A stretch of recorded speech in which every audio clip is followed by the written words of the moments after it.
जुलाई का महीना था।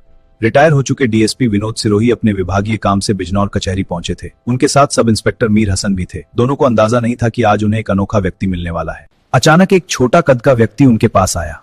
उसने सम्मान से उनके पैर छुए और नमस्ते किया। उसका व्यवहार विनम्र था, लेकिन उसकी आंखों में एक अजीब बेचैनी दिखाई दे रही थी। डीएसपी सिरोही उसे ध्यान से देखने लगे, लेकिन पहचान नहीं पाए। वह व्यक्ति बार बार आग्रह कर रहा था कि साहब मुझे पहचानिए। यह मुलाकात एक पुराने राज से जुड़ी हुई थी। तुम कौन हो साहब, याद कीजिए। वह व्यक्ति बोला कि कई साल पहले उसने एक इंस्पेक्टर का मर्डर किया था और उसी टीम ने उसे गिरफ्तार किया था।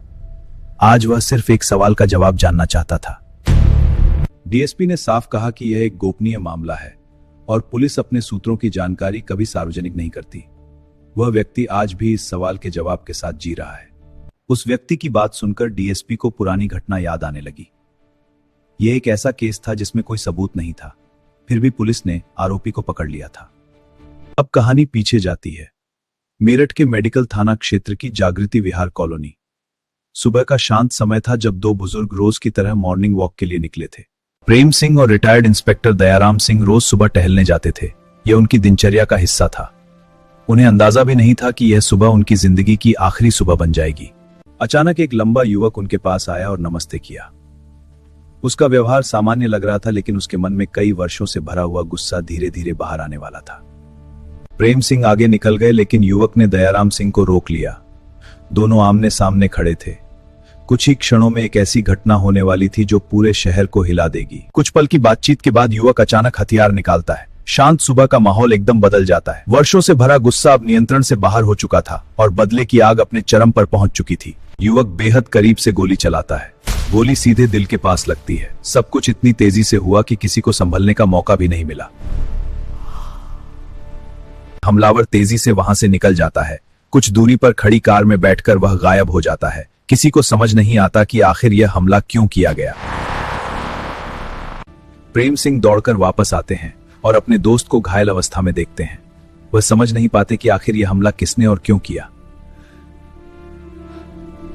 चीख सुनकर आसपास के लोग भी इकट्ठा होने लगते हैं। हर कोई हैरान था कि शांत कॉलोनी में इतनी बड़ी घटना कैसे हो गई।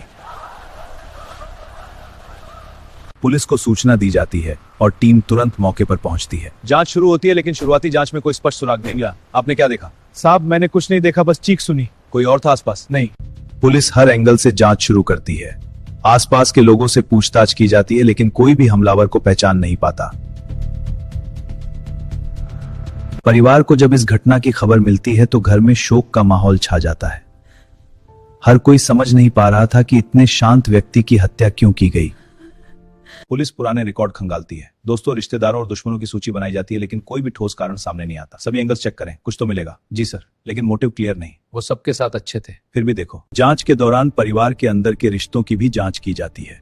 पुलिस हर संभावना को ध्यान में रखकर आगे बढ़ रही थी। इसी बीच एक फोन कॉल आता है जिसमें बताया जाता है कि इस केस से जुड़ा एक महत्वपूर्ण सुराग बिजनौर में मिल सकता है।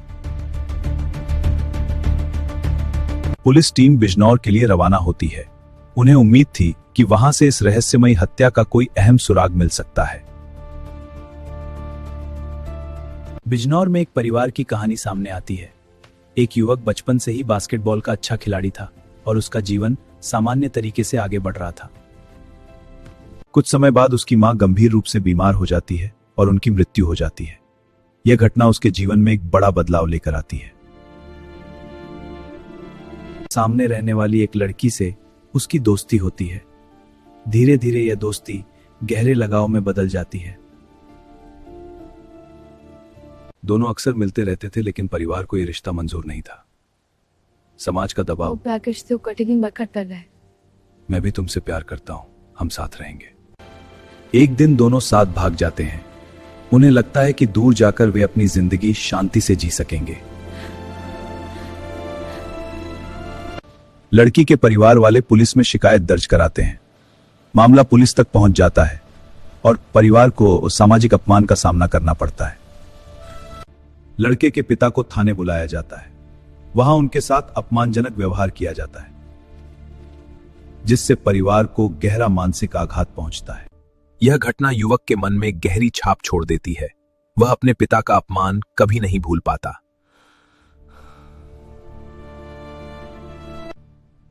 समय बीतता जाता है लेकिन उसके मन में बदले की भावना धीरे धीरे मजबूत होती जाती है।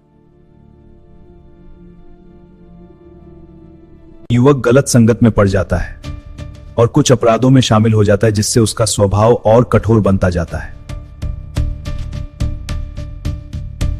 कुछ घटनाओं के बाद उसे जेल भी जाना पड़ता है लेकिन उसके मन में सबसे बड़ा दर्द अपने पिता के अपमान का ही रहता है। उसका पिता उम्रदराज होने के बावजूद घर का सारा काम करता था। बेटे को यह देखकर बहुत दुख होता था। पिता हमेशा अपने बेटे को समझाते थे कि बदले की भावना गलत होती है, लेकिन बेटे के मन का दर्द खत्म नहीं हो पा रहा था। समय के साथ पिता की भी मृत्यु हो जाती है और युवक पूरी तरह अकेला पड़ जाता है।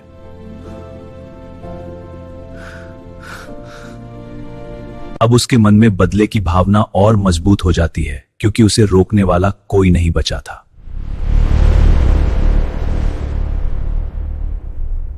वह कई शहरों में जाकर उस इंस्पेक्टर को ढूंढता है जिसने उसके पिता का अपमान किया था।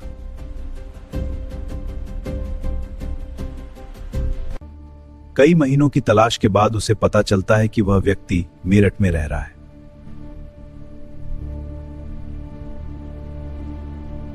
वह कई दिनों तक उसकी दिनचर्या पर नजर रखता है और सही मौके का इंतजार करता है।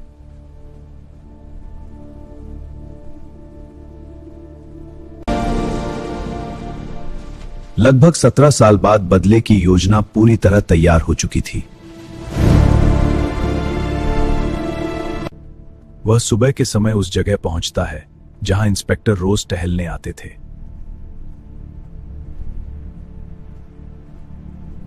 वह सही समय का इंतजार करता है और जैसे ही मौका मिलता है अपने प्लान को अंजाम देता है।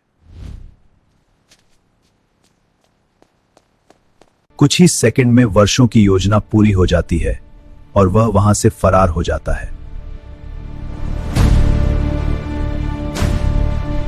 पुलिस बिजनौर से मिले सुराग के आधार पर जांच आगे बढ़ाती है। साहब, यहां स्पष्ट निशान है। ठीक है, इसे बैग में डालो। इससे केस और मजबूत होगा। आखिरकार पुलिस आरोपी के घर पहुंचती है और उसे गिरफ्तार कर लिया जाता है। ये लो, तुम लोग कौन हो? ये क्या है? तुम गिरफ्तार हो। हाथ पीछे। नहीं, छोड़ दो मुझे। चलो। गिरफ्तारी के समय भी वह सिर्फ यही पूछता है कि आखिर पुलिस उसे पकड़ने में सफल कैसे हुई। तुम्हारी हर चाल हम जानते थे, फिर भी मैंने कोशिश की। जुलाई वह जेल चला जाता है लेकिन उसके मन में बदले की भावना पूरी होने का संतोष था।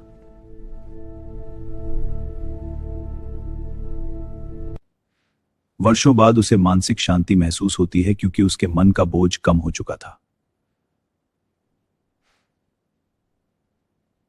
जेल से निकलने के बाद एक दिन बस में उसकी मुलाकात एक लड़की से होती है। शुक्रिया। नई नौकरी की तलाश है क्या? हाँ, कुछ ढूंढ रहा हूं। मिल जाएगी। वह लड़की की मदद करता है और धीरे धीरे दोनों के बीच अपनापन महसूस होने लगता है।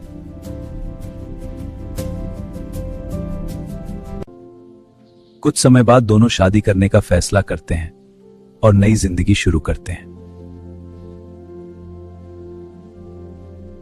दोनों का विवाह होता है और जीवन में स्थिरता आने लगती है।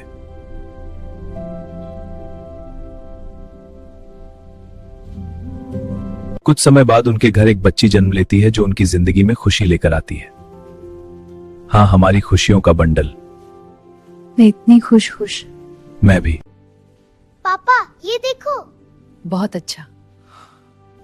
अब वह अपने परिवार के साथ सामान्य जीवन जी रहा है और शांति की तलाश कर रहा है। वह मानता है कि बदले की भावना इंसान को भीतर से कमजोर बना देती है।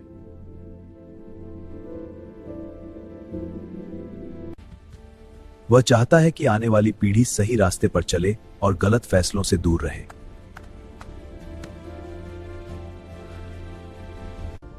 उसकी कहानी यह सिखाती है कि गलत फैसले जीवन को कठिन बना देते हैं।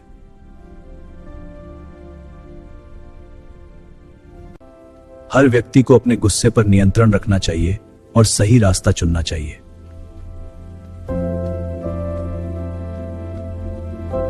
अब वह अपनी बेटी को अच्छा इंसान बनाने की कोशिश करता है ताकि उसकी जिंदगी बेहतर हो सके। बेटा, हमेशा अच्छे काम करो। हाँ पापा। इससे तुम्हारी जिंदगी अच्छी बनेगी। समय के साथ घाव भर जाते हैं, लेकिन गलत निर्णय के परिणाम हमेशा साथ रहते हैं।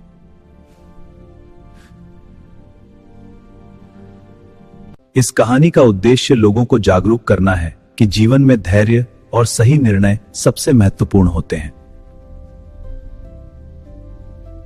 यह कहानी हमें सिखाती है कि सही रास्ता चुनना ही जीवन की सबसे बड़ी जीत है।